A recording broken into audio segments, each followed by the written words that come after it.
This may well be the beginning of a revolution in this community for social justice.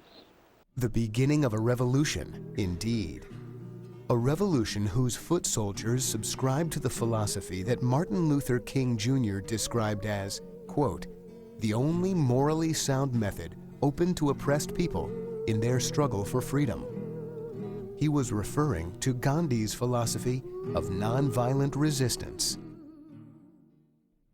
Leonard and Sheila Turkel were founding members of the Miami chapter of CORE, the Congress of Racial Equality, and they were instrumental in what was referred to as testing public accommodations, a rather benign term for an act requiring a great deal of courage.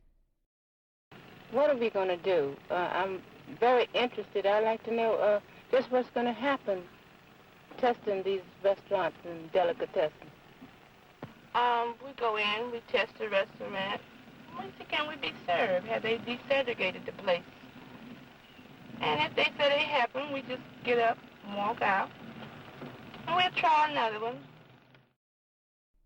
It was with equal parts courage, commitment, and determination that Leonard and Sheila, along with scores of other members of the first CORE affiliate in the South, set about to change the face of Miami's and the nation's racial landscape.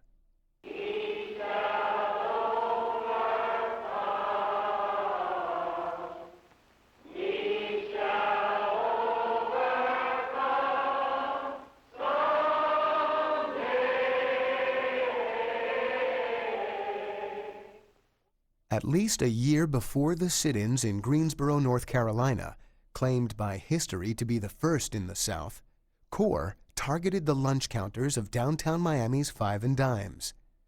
Woolworth's, McCrory's, and Grant's became the battlefields of civil disobedience with the hope of ending the store's whites-only policies. Sometimes, white CORE members would act as witnesses, taking a seat at the counter before black members arrived, and then remaining after the black members left in order to report on the incident from beginning to end. Sometimes, white members would tell the counter staff that they were waiting for their friends, their black friends, to order. And at other times, white CORE members would give up their seats at the counter to blacks, ensuring that they would have a place to sit and order the meals that wouldn't come that day, but would months and years later. I'm Wayne Ferris. Tonight's subject, are sit-in strikes justifiable, is particularly pertinent to Florida's future. It's an active problem of political, economic, and moral significance to all Florida. Florida has felt the impact of sit-in demonstrations throughout the peninsula. But their most explosive reactions have taken place in Tallahassee, our state capital, Jacksonville, where it erupted into a period of violence, the Tampa-St. Petersburg area, which is still seething, and here in Miami, where it has met with some success. In 1960, the lunch counter sit-in campaign that Leonard and Sheila had been so deeply involved with ultimately resulted in the desegregation of downtown Miami's lunch counters and public accommodations. Dr. Brown, what do you hope to accomplish by this demonstration? We hope to eliminate racial discrimination in all public accommodations here in the city of Miami. In the midst of the anti-communist hysteria of the McCarthy era, Leonard and Sheila, along with ACLU honoree Howard Dixon and others, demonstrated a level of commitment to civil rights that was rare and unusual in the American South. They reached out to national civil rights organizations and provided on-site know-how and skills, helping to organize the Ministers' March. Leonard and Sheila also pursued their own local agenda and their own ideology. It was an ideology that valued human dignity and supported local justice, an ideology that found segregation and racial discrimination unacceptable. Trying to feel proud to be an American, and it's difficult when you're faced with the situation in Alabama. This same ideology insisted on action, whether the atrocities were right here at home in Miami, hundreds of miles north in Alabama, or around the globe.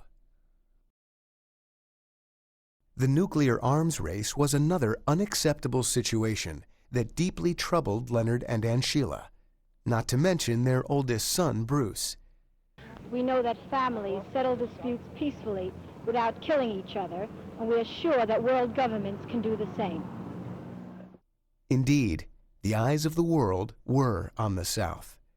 And what the world saw then, and the ACLU sees now, was the courage and determination of two patriotic Americans who were unwilling to accept the status quo, unwilling to allow it to remain unquestioned, and unwilling to sit still and allow it to remain unchanged.